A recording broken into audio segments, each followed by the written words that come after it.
खुलुमबाय दिनै सानसेनि रादाबखौ फरायदों किलिखां ब्रह्मआ बर' माहारिनि मोनथायखौ लानानै एबसुआ रावजोंबो कमप्रमाइज जाया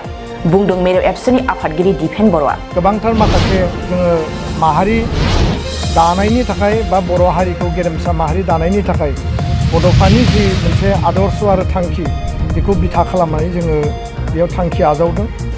बिटिआरनि गाहाय खुंगिरि प्रमद बर'आ हाग्रामा महिलारिखौ थांखिनानै बुंदों नंखायनि मदद लानानै जेबो हारि दानो हाया माने बास्तबता गैया दा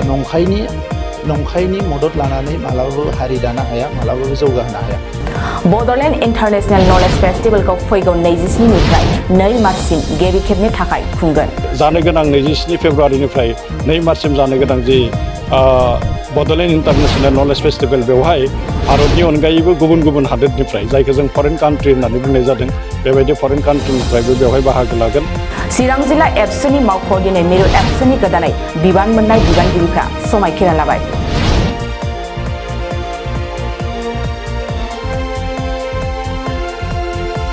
बाक्सानि बोरिमाखायाव दिनै मन्थ्रि उरखावगोरा ब्रह्मआ गोरिब दुखुथिया सुबुंफोरनो रां अनसुंथाइनि चेक राननानै होदों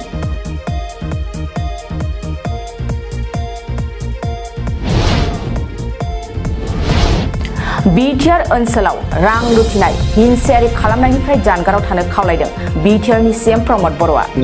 ओनसोलनि माखासे लाइमोनफोर बबे हारिनि बबे मा बेखौ जों मिथिथ'वाखै नाथाय जायफोर बिथांफोरा बेफोर हाबायाव आखाइ होदों बिथांमोनखौ आङो बेबायदिनिफ्राय गोजानाव थानो थाखाय खावलायदों अदालगुरिनि सिङाव थानाय डिमाकुसिनि गुरुवाझाराव आचार्य खुलाम फरायसालि बेखेवदों दंफायो दासिम जेसेबां आचार्य खुलाम बिद्यालय माने गायसनदों बेवहाय मोजाङैनो सोलोंथाइया जागासिनो दं बिटिआरआव 4 खेब एशियान ख'ख' चेम्पियनशिपखौ फैगौ मार्च दानाव सानब्रैनि हाबाफारिजों खुंनो लाहार फाहार 2023 मायथाइनि मार्च दाननि 20-21-23 बे खालाराव एशियान ख'ख' कम्पिटिशन तामुलपुराव जानो थांगासिनो दङ दिनै सानसेनि रादाब फरायथिनायाबो एसेनोसै गोजोन्थों